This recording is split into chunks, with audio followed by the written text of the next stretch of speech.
ಯಾವುದೋ ಜಾಗಕ್ಕೆ ನುಗ್ಗಿದ್ದೀವಿ ಕಾಡೊಳಗೆ. ಎಲ್ಲಿ ಕರ್ಕೊಂಡು ಹೋಯ್ತವ್ರು ಕಿರಣ್ ಅಂತ ಗೊತ್ತಿಲ್ಲ. ಕಿಡ್ನಿ ಪಡ್ನಿ ಎಲ್ಲ ನೀಟಾಗಿ ನೋಡ್ಕೊಳ್ಳಿ. ನಮಸ್ತೆ. ಆರಾಮು? ಸಣ್ಣ ಆಗಿದ್ದೀರಾ? Loggers meetup. ಕ್ಯಾಮ್ರಾ ನೋಡ್ಕೊಂಡೆ ಮಾತಾಡೋದು. ಮುಖ ನೋಡ್ಕೊಂಡು ಮಾತಾಡಂಗಿಲ್ಲ ನಾವು. ನಿಸಾನು ಓಡಿಸ್ಕೊ ಬಂದ್ವಲ್ಲ ಅದಕ್ಕೆ ಕೇಳಿದ್ದು. ಎದೆ ಮೇಲೆ ಹಾಕೊಂಡ್ಬಿಟ್ಟಿದ್ದೀರಾ?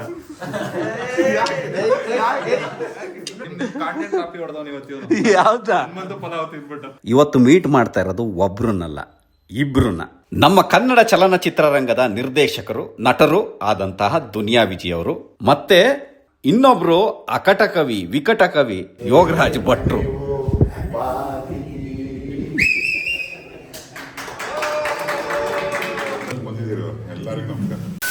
ಬಂಧುಗಳೇ, ಇದು ಯೂಟ್ಯೂಬರ್ಸ್ ಮೀಟಪ್ನ 2ನೇ ಎಪಿಸೋಡ್. ಮೊನ್ನೆ ನಾವೆಲ್ಲ ಮೈಸೂರಲ್ಲಿ ಮೀಟಪ್ ಆಗಿದ್ವಿ.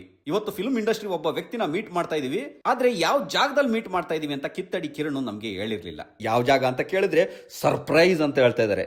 ಅವ್ರು ಯಾರು, ಏನು, ಯಾವ ಜಾಗದಲ್ಲಿ ಮೀಟ್ ಮಾಡ್ತೀವಿ ಅನ್ನೋದನ್ನ ಸಂಪೂರ್ಣವಾಗಿ ನಿಮಗೆ ಗೊತ್ತಾಗಬೇಕು ಅಂದ್ರೆ ಈ ಎಪಿಸೋಡ್ ನ ಕೊನೆವರೆಗೂ ನೋಡಿ. ನನ್ನ ಕಾರನ್ನ ಮೈಸೂರಲ್ಲೇ ಬಿಟ್ಟು ಜಾಯಿಂಟ್ ವಿನಯ್ ಕಾರಲ್ಲಿ ನಾವೆಲ್ಲ ಒಟ್ಟಿಗೆ ಹೊರಟ್ವಿ. ಕಾರ್ ಹೋಯ್ತು ಕತ್ಲೆ. 8 ಗಂಟೆ ರಾತ್ರಿ ಆಗಿದೆ. ಯಾವ ಕಾಡೊಳಗೆ ನುಗ್ತು ಅನ್ನೋದೇ ಗೊತ್ತಾಗ್ತಾ ಇಲ್ಲ. ರೋಡ್ ಮಾತ್ರ ಕಾಣಿಸ್ತಾ ಇದೆ.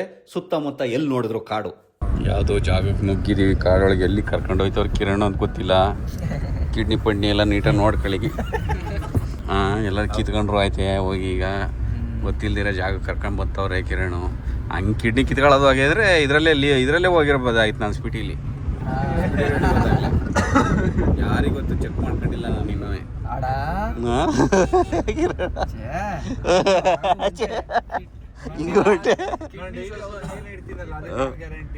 ಕೈ ಹಾಕ್ತಾರ ಕ್ಲೀನ್ ಹ್ಯಾಂಡ್. ಹಂಗಾರೆ ಗುಂಡ್ಲಿಪೇಟೆ ನುಸ್ತಿದೀವಿ. ಗುಂಡ್ಲಿಪೇಟೆ ಇದಲ್ವಾ ಕಿರಣ್? ಬಂಡೀಪುರ. ಇಲ್ಲಿ ಬಂದಿದ್ದೀನಿ ಕಿರಣ್ ನಾನು. ಇಲ್ಲಿ ಟ್ರೈಬ್ ಇದಾರೆ ಈ ಸೈಡ್ ಫುಲ್ಲು. ಟ್ರೈಬ್ಸ್ ಇದಾರೆ, ನಾರ್ಮಲ್ ಜೀವನ ಮಾಡೋರು ಇದಾರೆ. ನನ್ನೊಂದು ಎಪಿಸೋಡ್ ಇದೆ ನಂದು ಫುಲ್ ಬಂಡೀಪುರ ಅಂತ. ಒಬ್ಬ ಪೊಲಿಟಿಷಿಯನ್ ಜೊತೆ ಬಂದಿದ್ದೀನಿ ಈ ಕಡೆ ಪಕ್ಕದಲ್ಲಿ ಒಂದು ಊರಿಗೆ. ಇಲ್ಲಿ ಹೋಯ್ತಲ್ಲ ಸ್ಕೂಲ್, ಈ ಕಡೆ ರೈಟ್ ಸೈಡ್ ಸ್ಕೂಲ್ ಎಲ್ಲ ಇದೆ.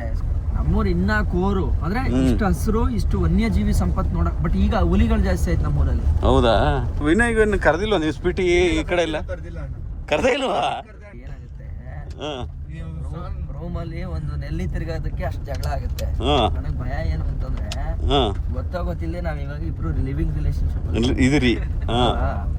ಬ್ರೇಕಪ್ ಮಾಡ್ಕೊಳಕ್ ನಂಗೆ ಇಷ್ಟ. ಒಟ್ನ ದಿನಕ್ಕೆ ಒಂದ್ಸರಿ ನಾವು ಜಗಳ ಆಗುತ್ತೆ ನಿಮ್ಮಿಬ್ರು ಮಧ್ಯೆ? ಹೌದಾ? ಹೌದಾ? ನಮ್ದೊಂಥರ ಟ್ರಯಾಂಗಲ್ ಲವ್ ಸ್ಟೋರಿ. ಆದ್ರೂ ಈಗ ಇಲ್ಲಿಲ್ಲ ಆದ್ರೂ ಅಲ್ಲಿಗಾರ ತಿರುಗಿರುತ್ತೆ. ಹೌದಾ? ಒಟ್ನಲ್ಲಿ ಈಗ ಕಿಲ್ ಮಾಡ್ಕೊಂಡ್ ಬದುಕ್ತಾ ಇದೀರಲ್ಲ ಒಟ್ಟಿಗೆ ಬಂದಿದ್ದು ಈಗನೂ. ಏನಿಲ್ಲ, ಮತ್ತು ಊಟ ಟೈಮ್ ಬಂದ್ರೆ ಎಲ್ಲ ಒಟ್ಟಿಗೆ ಗೊತ್ತಿರ್ತೀವಿ. ಅದು ಚೆನ್ನಾಗಿದೆ ನಮಗೆ. ಅದೇ ಅದೊಂದು ವೇವ್ ಲೆಂತ್ ಮ್ಯಾಚ್ ಆಗಬೇಕು. ಅದು ಸುಮ್ಮನೆ ಒಳಗಡೆ ಆ ಕೋರ್ ಫೀಲ್ ಇದೆಯಲ್ಲ, ಫೀಲು ಕಿಲ್ ಮಾಡ್ಬಿಡುತ್ತೆ ನಿಮ್ಮ ಈಗೋನ. ಕೆಲವೊಮ್ಮೆ ಈಗೋ ಜಾಸ್ತಿ ಆದಾಗ ಏನಾಗುತ್ತೆ, ಆ ಫೀಲು ಕಮ್ಮಿ ಆದಾಗ ಏನಾಗುತ್ತೆ, ಬ್ರೇಕಪ್ಸ್ ಆಗುತ್ತೆ. ಎಲ್ಲರೂ ಬಂದು ಈ ಥರದೊಂದು ಏನಾದ್ರು ಮನೆ ಮಾಡಿ ತೋಟದೊಳಗೆ ಇಷ್ಟೇ ಜೀವನ ಸಾಕು. ಇಷ್ಟೇ ಜೀವನ ಅಂತೀರಾ? ನಮ್ದು ಇರೋದು ಪ್ರೈವೇಟ್ ಜೆಟ್. ಅಮಾವಾಸ್ಯೆ ಹುಣ್ಣಿಮೆ ದಿನ ಅರಣ್ಯದ ದೇವತೆ ಒಳಗಡೆ ಇದೀವಿ. ಹಿಂದ್ಗಡೆ ಇಲ್ಲಿ ನೋಡ್ತಿರೋದು ಬೆಟ್ಟ ಗುಡ್ಡ. ಬೆಳಗ್ಗೆ ವ್ಯೂ ಚೆನ್ನಾಗಿ ಕಾಣುತ್ತಿದ್ದು. ಈಗಲೂ ಕಾಣಿಸ್ತಾ ಇದೆ ಕಿರಣ್. ಇದು ಈಗಲೂ ವ್ಯೂ ಸಖತ್ತಾಗಿದೆ. ಇಲ್ಲಿ ವೈಫೈ 7,000 ಚೆನ್ನಾಗಿದೆ ಕಣೋ. ತುಂಬ ಚೆನ್ನಾಗಿದೆ ಕಣೋ. ಟಿವಿ ಎಲ್ಲ ದೊಡ್ಡದು ಇಟ್ಟಿದ್ದಾರೆ ಕಣೋ. ಉಣ್ಗಳಿ ಅಂತ ಬಾಳೆಹಣ್ಣು ಇಟ್ಟಿದ್ದಾರೆ ಕಣೋ. ಆರಾಮ? ಎಲ್ಲರೂ ಫೋನ್ ನೋಡ್ಕೊಂಡು ಮಾತಾಡೋದೆ. ನಮಸ್ತೆ. ಆರಾಮು? ಸಣ್ಣ ಆಗಿದ್ದೀರಾ? ಸಾರಿ ಬರೋಕ್ಕಾಗಲಿಲ್ಲ. ಹೌದಾ? ಮತ್ತೆ ಬ್ರೋ ಚೆನ್ನಾಗಿದೆ. ಆರಾಮ? ಆರಾಮ. Loggers meetup. ಕ್ಯಾಮ್ರಾ ನೋಡ್ಕೊಂಡೆ ಮಾತಾಡೋದು. ಮುಖ ನೋಡ್ಕೊಂಡು ಮಾತಾಡಂಗಿಲ್ಲ ನಾವು. ಎಲ್ಲ ಮಾಡ್ತಿದ್ರೆ ಇದು ಈ ಕಡೆ ತಿರ್ಸಿ ಏನಾಗಿದೆ ಗೊತ್ತಾ, ಇಲ್ಲಿ ಜಾಸ್ತಿ ಕಲರ್ ಆಗ್ಬಿಟ್ಟೈತೆ. ಸ್ವಲ್ಪ ಲೈಟ್ ಸುಮ್ಮನೆ ಇಲ್ಲಿ ನೋಡಿ, ಹಿಂದ್ಗಡೆ ಮಾಡಿರೋದ ಅದು. ಈ ಎಪಿಸೋಡ್ ನೋಡಿದಾಗ ಗೊತ್ತಾಗತ್ತೆ ನನ್ನ ಪರಿಸ್ಥಿತಿ ಏನಾಗಿದೆ ಅಂತ. ಶಾರ್ಟ್ ಫಿಲ್ಮ್ಗಲ್ಲ, ಅವನು ಕಟಿಂಗ್ ಶಾಪಲ್ಲಿ ಹೋಗಿ ನಮ್ಮ ಇವನಿಗೆ ಹುಡುಗ ಏನೋ ಮಾಡ್ತಾನೆ ಅಂತ ಹೋದ್ರೆ, ಕಟಿಂಗ್ ಮಾಡಿದ್ಮೇಲೆ ಕಲರ್ ಹಾಕ್ತೀನಿ ಅಂತ ಹೋಗಿ ಬೆಣ್ಣೆ ತಟ್ಬಿಟ್ಟಾನೆ ತಲೆ ಮೇಲೆ. ಕಲರ್ ಅದು ಪ್ಯಾಚ್ ಆಗೋಗಿದೆ, ಮುಖ ತೋರ್ಸೋಕ್ಕಾಗ್ತಿಲ್ಲ ನನಗೆ. ಇಲ್ಲ ಆ ಥರ ಎಲ್ಲ ಏನಾಗಿಲ್ಲ ಅಷ್ಟೊಂದು. ಹಾಂ, ಕಲರ್ ಒಂಚೂರು ಡಿಫ್ರೆಂಟ್ ಜಾಸ್ತಿ ಆಯ್ತಾ? ಇರ್ಲಿ ಬಿಡಿ ಬಾಗಿ. ಓ ಇಲ್ಲೇ ಸೇಮ್ ಟು ಸೇಮ್.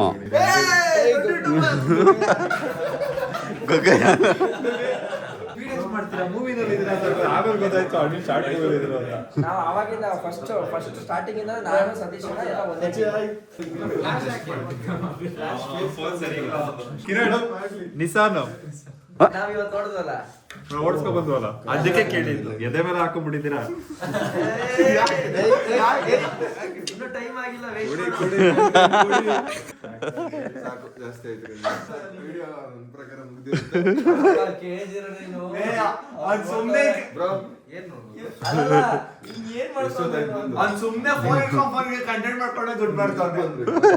ಸಾಕಲ್ಲಿಗೆ ಇದು ಇನ್ನು ಶುರು ಮಾಡಿ ನೋಡಿ. ನೋಡಿ ಯಾರು ಹಾಕಲ್ವೇನೋ, ನಾನು ಒಬ್ಬನೇ ಹಾಕೋದಲ್ವಾ?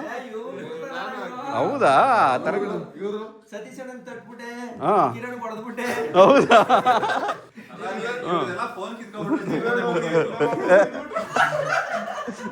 ಪಾಪ ಅವ್ರ ಅಪ್ಪ ಅಷ್ಟ್ ಚೆನ್ನಾಗಿ ಮಾತಾಡ್ಸೋದು. ಕಿರಣ್ಗೆ ನಮ್ಮ ಅಪ್ಪ ಬೈದ್ಬಿಟ್ರು ಅಂತ ಹಾಕಿದ್ರೆ ತಮ್ಮನೇರ ಒಳ್ಳೇದು ಟೈಟಲ್ ಹಾಕೋ ಹೊಡೋದೇ ಇಲ್ವಲ್ಲ, ನೋಡೋದೇ ಇಲ್ಲ ಇಷ್ಟು. ಅವಾಗ ಮಣ್ಣೊಳಗಡೆ ಎಲ್ಲ ದಬಾಕೊಂಡು ಎಬ್ಬವನ್ನ ಚಟಿ ಒಳಗಡೆ ನೋಡ್ಲಿಲ್ಲ, ಕನ್ನಡದಲ್ಲಿ ಏನಾದ್ರು ಡೈಲಿ ಬ್ಲಾಗ್ಸ್ ಬಿದ್ದೋದ್ರೆ ಇವರೇ ಕಾರಣ. ನಾನ್ ಬೇಕು ಅಂತಾನೆ ಮಾಡ್ತಾ ಇರೋದು. ಯಾಕೆ ಅವ್ರು ಹೆಂಗೆ ಗೊತ್ತಾ, ಟ್ರಾವೆಲ್ ಬ್ಲಾಗ್ ಮಾಡಿದ್ರು, ಫೋಟೋ ಬ್ಲಾಗ್ ಮಾಡಿದ್ರು, ಎರಡು ಮುಚ್ಚಾಕಿದ್ರು. ಈಗ ಡೈಲಿ ಬ್ಲಾಗ್ಸ್ ಮುಚ್ಚಾಕ್ತಾರೆ. ಕಾಂಟೆಂಟ್ ಕಾಪಿ ಹೊಡೆದವನು ಇವತ್ತು ಇವ್ರು. ಯಾವ್ದಾ? ಹನುಮಂತು ಪಲಾವ್ ತಿಂದ್ಬಿಟ್ಟು. ಹೌದಾ?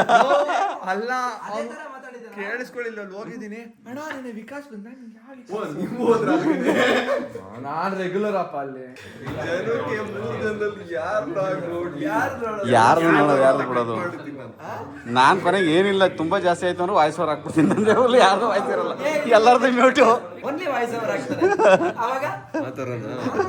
ಅದೇ ಕಣ, ನೀವು ವಾಯ್ಸ್ ಓವರ್ ಯೂಸ್ ಮಾಡ್ತಿರಲ್ಲ ಜಾಸ್ತಿ. ಡಿಫ್ರೆಂಟ್ ಆಗಿ ಮಾತಾಡ್ತಾರಲ್ಲ. ಈಗ ಕೆಲವೊಂದು ಇಂಟ್ರೆಸ್ಟಿಂಗ್ ಚೆನ್ನಾಗಿರುತ್ತೆ ಅದು ವಾಯ್ಸ್ ಓವರ್ ಅಲ್ಲಿ ನಮ್ಮ ಕತೆ ಹೇಳೋದಕ್ಕೆ. ನಾನು ನಿಮ್ ಬ್ಲಾಗ್ ನೋಡಿದಾಗ ನನ್ ಜಾಸ್ತಿ ಯಾವ್ದು ರೀಸೆಂಟ್ ಆಗಿ ಇಷ್ಟ ಆಗಿದೆ ಅಂದ್ರೆ ಇದು ಬಲಿ ಕೊಡೋದು, ಕುರಿದು ಎಕ್ಸ್ಪ್ಲೇನ್ ಮಾಡಿ ಹೇಳಿದ್ರಲ್ಲ, ಫುಲ್ ವಿಡಿಯೋ ನೋಡಿದ್ರೆ ನಾನು ಕುತ್ಕೊಂಡು ಎಕ್ಸ್ಪ್ಲನೇಷನ್ ಚೆನ್ನಾಗಿ ಇಷ್ಟ ಆಗುತ್ತೆ. ಅದು ಅದರಲ್ಲಿ ರಿಯಲ್ ಆಗಿ ತೋರ್ಸಕ್ಕಾಗಲ್ಲ. ನಮ್ಮ ವಾಯ್ಸ್ ಓವರ್ ಅಲ್ಲಿ ಕತೆ ಹೇಳ್ದಂಗೆ ರಿಯಲ್ ಆಗಿ ನೀವು ಏನೇ ಎಕ್ಸ್ಪ್ಲೇನ್ ಮಾಡಿದ್ರು ಹೇಳಕ್ಕಾಗಲ್ಲ. ಫುಲ್ ವಿಡಿಯೋ ನೋಡಿದೆ ನಾನು, ನನಗೆ ಹೆವಿ ಇಷ್ಟ ಆಯ್ತು. ಯಾವ್ದು ಜಾಸ್ತಿ ಇಷ್ಟ ಆಯ್ತು ಅಂದ್ರೆ ನಮ್ ದೇಹ ಬಿಲ್ಡ್ ಆಗಿರೋದೇ ಪ್ರಕೃತಿಲಿರೋ ಎಲ್ಲ ಅದನ್ನು ತಿಂದು, ಅಂದ್ರೆ ನಮ್ಮೊಳಗೆ ಎಲ್ಲ ಸೇರ್ಕೊಂಡು ನಮ್ ದೇಹ ದೊಡ್ಡದಾಗೈತೆ ಅನ್ನೋ ಒಂದು ಲೈನು ನನಗೆ ಹೆವಿ ಇಷ್ಟ ಆಯ್ತು. ಡೈಲಿ ಲಾಗ್ಸ್ ಇನ್ನೊಂದೇನು ಅಂತಂದ್ರೆ ಜನಕ್ಕೆ ನಾವು ಈ ತರ ಎಲ್ಲ ಯೂಟ್ಯೂಬರ್ಸ್ ಈ ತರ ಖುಷಿಯಿಂದ ಮಾತಾಡ್ಕೊಂಡು ಒಟ್ಟಿಗೆ ಸೇರೋದು ನೋಡಿದ್ರೆ ಖುಷಿ ಆಗುತ್ತೆ ಅವ್ರಿಗೂ. ಹೌದು, ಖುಷಿ ಪಡ್ತಾರೆ ಅವ್ರು. ಕಿರಣ್ ಗರ್ಲ್ ಫ್ರೆಂಡ್ಗೆ ಗರ್ಲ್ ಫ್ರೆಂಡ್ಗೆ ಇಲ್ವಾ? ಮೇಡಮ್ ಮಾಡ್ತಾರಲ್ಲ. ಗರ್ಲ್ ಫ್ರೆಂಡ್ ಅಂದಿದ್ರೆ ನಮ್ಗೆ ಖುಷಿ ಆಗೋದು. 30 ವರ್ಷ ಆಗದೆ ಇನ್ನು ಯಾವಾಗ ನೀವು ಹುಡುಗಿ ಮದುವೆ ಆಗಿ ಸಾಧನೆ ಮಾಡೋದು ನಾನು ಹೇಳೋದನ್ನ ಇಗ್ನೋರ್ ಮಾಡಿರೋದು ಅಷ್ಟು ಹೇಳ್ತಿದ್ದೀನಿ. ಮದುವೆ ಸಾಧನೆ ಹೇಳೋದು ಒಂದು ಕೇಳಿಸ್ತಿಲ್ಲ ನಾನು ಹೇಳಿದ್ದು. ನಾನ್ ಬೇಕು ಅಂತಾನೆ ಇದನ್ನ ವಿಡಿಯೋದಲ್ಲಿ ನೋಡಿ ಗೊತ್ತಾಯ್ತಾ ಯಾಕೆ ಅವ್ರಿಗೆ ಮದುವೆ ಆಯ್ತಿಲ್ಲ ಇದಕ್ಕೆ. ನಿಮಗೆ ಈ ವಿಡಿಯೋ ಬಿಗಿನಿಂಗಲ್ಲೇ ಹೇಳಿದ್ದೆ ಒಬ್ಬರು ಫಿಲ್ಮ್ ಇಂಡಸ್ಟ್ರಿ ಅವ್ರನ್ನ ಮೀಟ್ ಮಾಡ್ತಾ ಇದ್ದೀವಿ ಅಂತ. ಆದರೆ ಇವತ್ತು ಮೀಟ್ ಮಾಡ್ತಾ ಇರೋದು ಒಬ್ರನ್ನಲ್ಲ, ಇಬ್ರನ್ನ. ನಮ್ಮ ಕನ್ನಡ ಚಲನಚಿತ್ರರಂಗದ ನಿರ್ದೇಶಕರು, ನಟರು ಆದಂತಹ ದುನಿಯಾ ವಿಜಯ್ ಅವರು, ಮತ್ತೆ ಇನ್ನೊಬ್ರು ಅಕಟ ಕವಿ, ವಿಕಟ ಕವಿ ಯೋಗರಾಜ್ ಭಟ್ರು, ಅವರು ಕೂಡ ಇವತ್ತು ಇಲ್ಲಿಗೆ ಬರ್ತಾ ಇದ್ದಾರೆ. ದುನಿಯಾ ವಿಜಯ್ ಅವರು ಅವತ್ತು ರಾತ್ರಿ ನಮ್ಮನ್ನ ಮೀಟ್ ಮಾಡಿ ರಾತ್ರಿ ಸುಮಾರು 2:30ವರೆಗೂ ನಮ್ಮ ಜೊತೆ ಕೂತು ಡಿಸ್ಕಷನ್ ಮಾಡಿದ್ರು. ಅದು ನಮ್ದು ಪ್ರೈವೇಟ್ ಟೈಮ್ ಆಗಿದ್ರಿಂದ ಯಾರು ಯಾವುದೇ ರೀತಿ ವಿಡಿಯೋ ಆಗಲಿ ಫೋಟೋ ಆಗಲಿ ಇಡಲಿಲ್ಲ ನಾವು. ಹಂಗಾಗಿ ನಾನು ಆ ವಿಡಿಯೋನ ಅಲ್ಲಿಗೆ ಎಂಡ್ ಮಾಡಿದ್ದೆ. ಆದರೆ ಬೆಳಗ್ಗೆ ಎದ್ದು ನಾವೆಲ್ಲ ದುನಿಯಾ ವಿಜಯ್ ಅವ್ರನ್ನ ಪ್ರೊಫೆಷ್ನಲಿ, ಅಂದ್ರೆ ಅವ್ರದ್ದು ಲ್ಯಾಂಡ್ ಲಾರ್ಡ್ ಸಿನಿಮಾದ ಪ್ರಮೋಷನ್ ವಿಡಿಯೋಸ್ಗಳಿಗೆ ಅಂತ ನಾವೆಲ್ಲ ವಿಡಿಯೋ ಮಾಡ್ತಾ ಇದ್ವಿ. ಆಗ ಪ್ರೊಫೆಷನಲ್ ಆಗಿ ನಾವೆಲ್ಲ ಒಂದು ಜಾಗದಲ್ಲಿ ಬಂದು ಕೂತು ಒಂದಿಷ್ಟು ವಿಡಿಯೋಸ್ಗಳನ್ನ ಮಾಡ್ಕೊಂಡ್ವಿ. ಇಲ್ಲಿ ನೋಡ್ತಾ ಇರ್ಬೋದು, ಒನ್ ಜಾಯಿಂಟ್ ವಿನಯ್ ಅವ್ರ ಎಪಿಸೋಡ್ಗೆ ಎಲ್ಲ ರೀತಿ ಅರೇಂಜ್ಮೆಂಟ್ನು ಮಾಡ್ಕೊತಾ ಇದ್ದಾರೆ.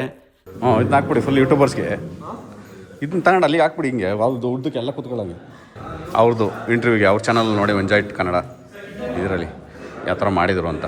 ಫಸ್ಟ್ ಶೂಟ್ ಮಾಡಿದ್ದೆ ಒನ್ ಜಾಯಿಂಟ್ ವಿನಯ್, ಅದಾದ್ಮೇಲೆ ಕಿತ್ತಡಿ ಕಿರಣ್ ಅವ್ರು ಶೂಟ್ ಮಾಡ್ಕೊಂಡ್ರು. ಎಲ್ಲ ಒಂದೇ ಜಾಗದಲ್ಲಿ ಶೂಟ್ ಮಾಡ್ಕೊಂಡ್ರೆ ಸರಿ ಹೋಗಲ್ಲ ಅಂದ್ಬಿಟ್ಟು ನಾನು ನಂದೊಂದು ಎಪಿಸೋಡ್ನ ಶೂಟ್ ಮಾಡ್ಕೊಳ್ಳೋದಕ್ಕೆ ಒಂದು ವ್ಯವಸ್ಥೆ ಮಾಡ್ಕೊಂಡೆ. ಆದರೆ ಅದು ಇಲ್ಲಲ್ಲ, ಹೊರಗಡೆ. ಆ ಎಪಿಸೋಡ್ನ ನಾನು ನಾಳೆ ದುನಿಯಾ ವಿಜಯ್ ಅವ್ರ ಜೊತೆ ಆಗ್ತಾ ಇದ್ದೀನಿ. ಇದಾದ್ಮೇಲೆ ನಾನು ಹೇಳ್ದಂಗೆ ಅಕಟ ವಿಕಟ ಕವಿ ಯೋಗರಾಜ್ ಭಟ್ರವರು ಬಂದರು.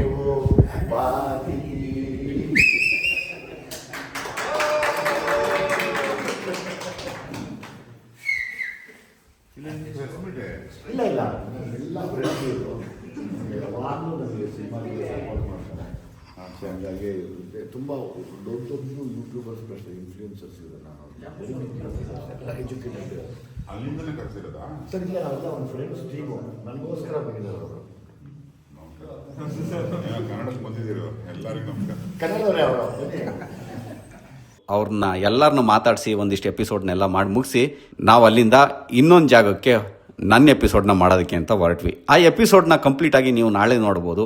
ಇದಿಷ್ಟು ನಮ್ಮದು ಇಂಡಸ್ಟ್ರಿ ಒಬ್ಬ ಪರ್ಸನ್ ಮೀಟ್ ಮಾಡೋ ಒಂದು ಲಾಗ್ ಆಗಿತ್ತು. ಎಲ್ಲ ಯೂಟ್ಯೂಬರ್ಸ್ ಗೆಟ್ ಟುಗೆದರ್ ಈ ವಿಡಿಯೋ ಕೂಡ ಆಗಿತ್ತು. ನಾಳೆ ಮತ್ತೆ ನಿಮಗೆ ಇನ್ನೊಂದು ದುನಿಯಾ ವಿಜಯ್ ಅವ್ರ ಜೊತೆ ಇನ್ನೊಂದು ಎಪಿಸೋಡಲ್ಲಿ ಸಿಗ್ತಾ ಇದ್ದೀನಿ. ಅಲ್ಲಿವರೆಗೂ ನಿಮಗೆ ಧನ್ಯವಾದಗಳನ್ನ ಹೇಳ್ತಾ ಈ ವಿಡಿಯೋನ ಇಲ್ಲಿಗೆ ಮುಗಿಸ್ತಾ ಇದ್ದೀನಿ. ಜೈ ಹಿಂದ್, ಜೈ ಕರ್ನಾಟಕ ಮಾತೆ.